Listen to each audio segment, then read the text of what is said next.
स्वागत है आप सबका। आइए आज सुनते हैं मुंशी प्रेमचंद जी द्वारा लिखित कहानी स्त्री और पुरुष। विपिन बाबू के लिए स्त्री ही संसार की सुंदर वस्तु थी। वह कवि थे और उनकी कविता के लिए स्त्रियों के रूप और यौवन की प्रशंसा ही सबसे चित्ताकर्षक विषय था। उनकी दृष्टि में स्त्री जगत में व्याप्त कोमलता, माधुर्य और अलंकारों की सजीव प्रतिमा थी। जबान पर स्त्री का नाम आते ही उनकी आंखें जगमगा उठती थी, कान खड़े हो जाते थे। जब से होश संभाला तभी से उन्होंने उस सुंदरी की कल्पना करनी शुरू की कि जो उनके हृदय की रानी होगी। उसमें उषा की प्रफुल्लता होगी, पुष्प की कोमलता, कुंदन की चमक, बसंत की छवि, कोयल की सी ध्वनि। वह कवि वर्णित सभी उपमाओं से विभूषित होगी। वह उस कल्पित मूर्ति के उपासक थे, कविताओं में उसका गुण गाते। धीरे धीरे वह दिन भी समीप आ गया जब उनकी आशाओं के हरे हरे पत्तों से लहराएंगी, उनकी मुरादें पूरी होंगी। कॉलेज की अंतिम परीक्षा समाप्त हो गई थी और विवाह के संदेशे आने लगे थे। विवाह तय हो गया। विपिन बाबू ने कन्या को देखने का बहुत आग्रह किया, लेकिन जब उनके मामू ने विश्वास दिलाया कि लड़की बहुत ही रूपवती है, मैंने अपनी आंखों से देखा है, तब वह राजी हो गए। धूमधाम से बारात निकली और विवाह का मुहूर्त आया। वधू आभूषणों से सजी हुई मंडप में आई तो विपिन को उसके हाथ पांव नजर आए। कितनी सुंदर उंगलियां थी, मानो दीप शिखाएं हों। अंगों की शोभा कितनी मनोहारिणी थी। विपिन फूले न समाये। दूसरे दिन वधू विदा हुई तो वह उसके दर्शनों के लिए इतने अधीर हुए कि ज्यों ही रास्ते में कहारों ने पालकी रखकर मुंह हाथ धोना शुरू किया, आप चुपके से वधू के पास जा पहुंचे। वह घूंघट हटाए, पालकी से सिर निकाले बाहर झांक रही थी। विपिन की निगाह उस पर पड़ गई। यह वह परम सुंदर रमणी ना थी जिसकी उन्होंने कल्पना की थी, जिसकी वह बरसों से कल्पना कर रहे थे। यह एक चौड़े मुंह, चिपटी नाक और फूले हुए गालों वाली कुरूपा स्त्री थी। रंग गोरा था पर उसमें लाली के बदले सफेदी थी, और फिर रंग कैसा ही सुंदर हो, रूप की कमी पूरी नहीं कर सकता। विपिन का सारा उत्साह ठंडा पड़ गया। हाय, से मेरे ही गले पड़ना था। क्या इसके लिए समस्त संसार में और कोई ना मिलता था? उन्हें अपने मामू पर क्रोध आया जिसने वधू की तारीफों के पुल बांध दिए थे। अगर इस वक्त वह मिल जाते तो विपिन उनकी ऐसी खबर लेता कि वह भी याद करते। जब कहारों ने फिर पालकियां उठाई तो विपिन मन में सोचने लगा, इस स्त्री के साथ कैसे मैं बोलूंगा, कैसे इसके साथ जीवन काटूंगा। इसकी ओर तो ताकने ही से घृणा होती है। ऐसी क्रूपा स्त्रियां भी संसार में हैं। इसका मुझे अब तक पता न था। क्या मुंह ईश्वर ने बनाया है, क्या आंखें हैं। मैं और सारे एबो की ओर से आंखें बंद कर लेता, लेकिन वह चौड़ा सा मुंह। भगवान, क्या तुम्हें मुझे पर यह वज्रपात करना था? विपिन को अपना जीवन नरक सा जान पड़ता था। वह अपने मामू से लड़ा, ससुर को लंबा खर्रा लिखकर फटकारा, माँ बाप से हुज्जत की, और जब इससे शांति न हुई तो कहीं भाग जाने की बात सोचने लगा। आशा पर उसे दया अवश्य आती थी। वह अपने को समझाता कि इसमें उस बेचारी का क्या दोष है। उसने जबरदस्ती तो मुझसे विवाह किया नहीं, लेकिन यह दया और यह विचार उस घृणा को ना जीत सकता था जो आशा को देखते ही उसके रोम रोम में व्याप्त हो जाती थी। आशा अपने अच्छे से अच्छे कपड़े पहनती, तरह तरह से बाल संवारती, घंटों आईने के सामने खड़ी होकर अपना श्रृंगार करती, लेकिन विपिन को यह सब बेकार मालूम होते। वह दिल से चाहती थी कि उन्हें प्रसन्न करूं, उनकी सेवा करने के लिए अवसर खोजा करती थी, लेकिन विपिन उससे भागा भागा फिरता था। अगर कभी भेंट हो जाती तो कुछ ऐसी जली कटी बातें करने लगता कि आशा रोती हुई वहां से चली जाती। सबसे बुरी बात यह थी कि उसका चरित्र भ्रष्ट होने लगा। वह यह भूल जाने की चेष्टा करने लगा कि मेरा विवाह हो गया है। कई कई दिनों तक आशा को उसके दर्शन भी न होते। वह उसके कह कहे की आवाजें बाहर से आती हुई सुनती, झरोखों से देखती कि वह दोस्तों के गले में हाथ डाल सैर करने जा रहे हैं, तड़प कर रह जाती। एक दिन खाना खाते समय उसने कहा, अब तो आपके दर्शन ही नहीं होते, मेरे कारण घर छोड़ दीजिएगा क्या? विपिन ने मुंह फेर कर कहा, घर ही पर तो रहता हूँ, आजकल ज़रा नौकरी की तलाश है, इसीलिए दौड़ धूप ज़्यादा करनी पड़ती है। आशा, किसी डॉक्टर से मेरी सूरत क्यों नहीं बनवा देते? सुनती हूँ आजकल सूरत बनाने वाले डॉक्टर पैदा हुए हैं। विपिन, क्यों नाहक चिढ़ती हो? यहाँ तुम्हें किसने बुलाया था? आशा, आखिर इस मर्ज की दवा कौन करेगा? विपिन, इस मर्ज की दवा नहीं है, जो काम ईश्वर से करते ना बना उसे आदमी क्या बना सकता है? आशा, यह तो तुम ही सोचो कि ईश्वर की भूल के लिए मुझे दंड दे रहे हो। संसार में कौन ऐसा आदमी है जिसे अच्छी सूरत बुरी लगती हो? किंतु तुमने किसी मर्द को केवल रूपहीन होने के कारण कुंवारा रहते देखा है? रूपहीन लड़कियां भी माँ बाप के घर नहीं बैठी रहती, किसी न किसी तरह उनका निर्वाह हो ही जाता है। उसका पति उस पर प्राण ना देता हो लेकिन दूध की मक्खी नहीं समझता। विपिन ने झुंझला कर कहा, क्यों नाहक सिर खाती हो? मैं तुमसे बहस नहीं कर रहा हूँ। दिल पर तो जब्र नहीं किया जा सकता और ना दलीलों का उस पर कोई असर पड़ता है। मैं तुम्हें कुछ कहता तो नहीं हूँ, फिर तुम मुझसे क्यों हुज्जत करती हो?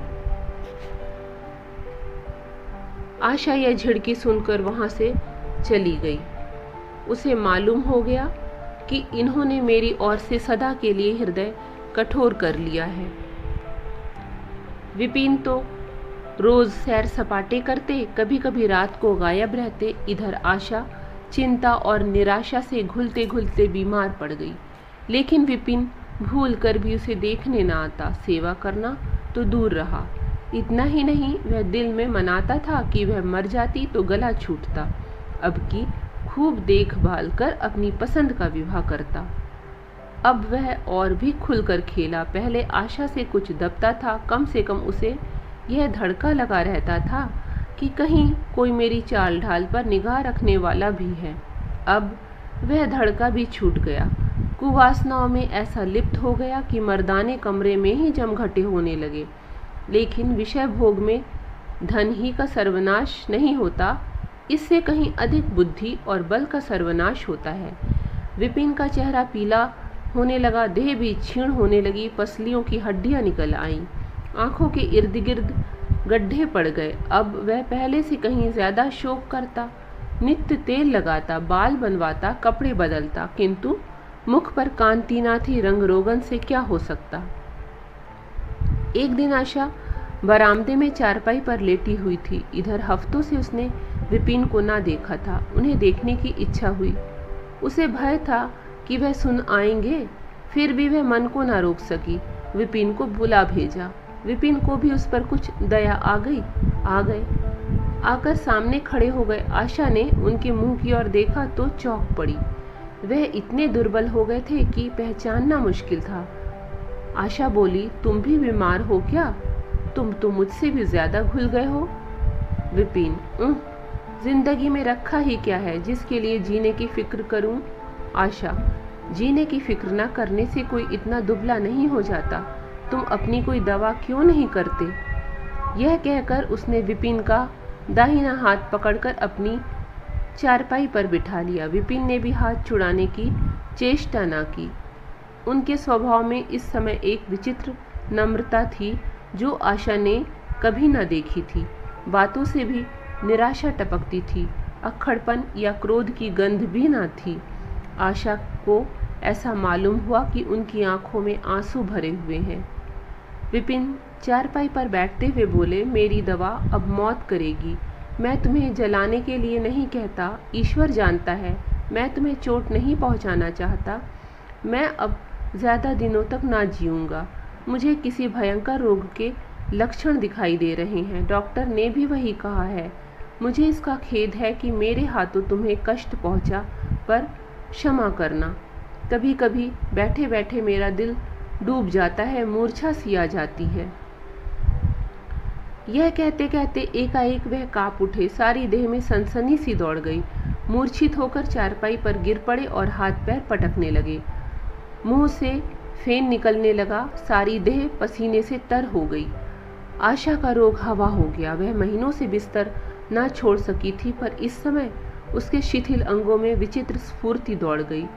उसने तेजी से उठकर विपिन को अच्छी तरह लिटा दिया और उनके मुख पर पानी के छींटे देने लगी।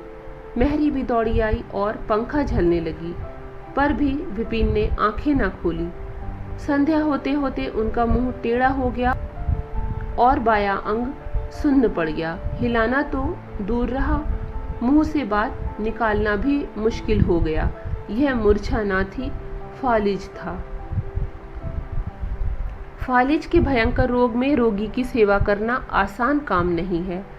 उस पर आशा महीनों से बीमार थी, लेकिन उस रोग के सामने वह अपना रोग भूल गई।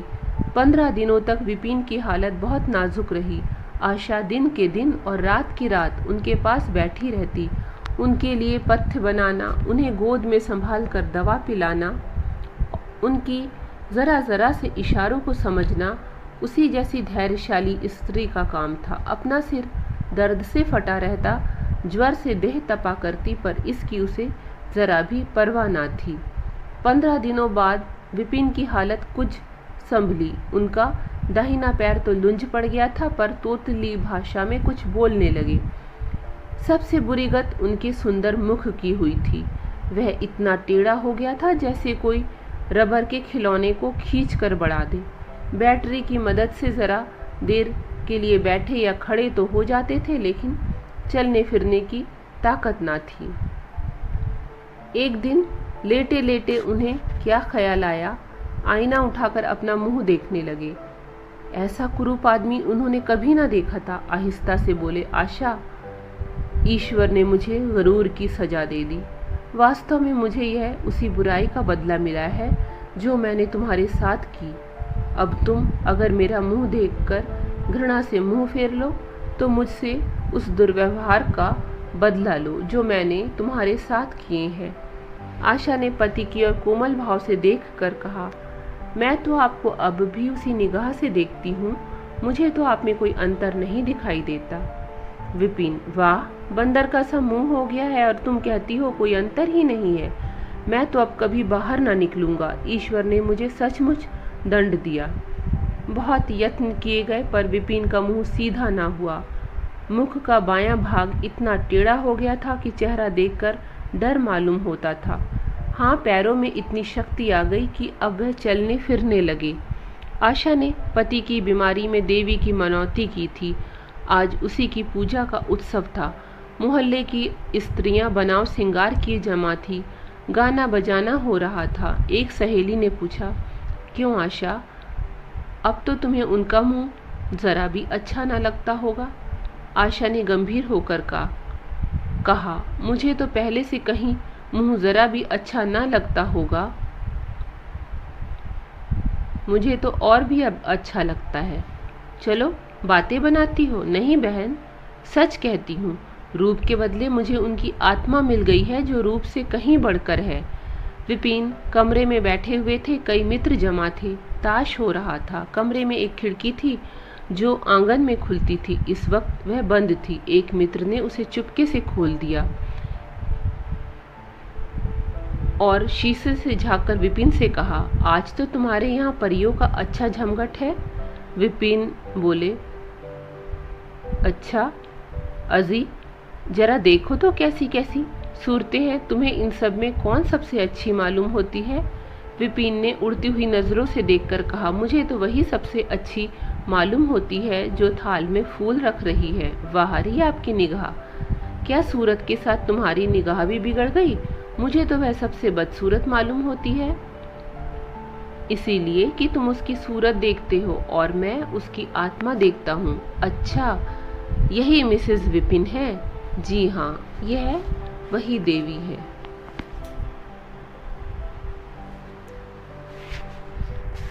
ये थी कहानी स्त्री और पुरुष।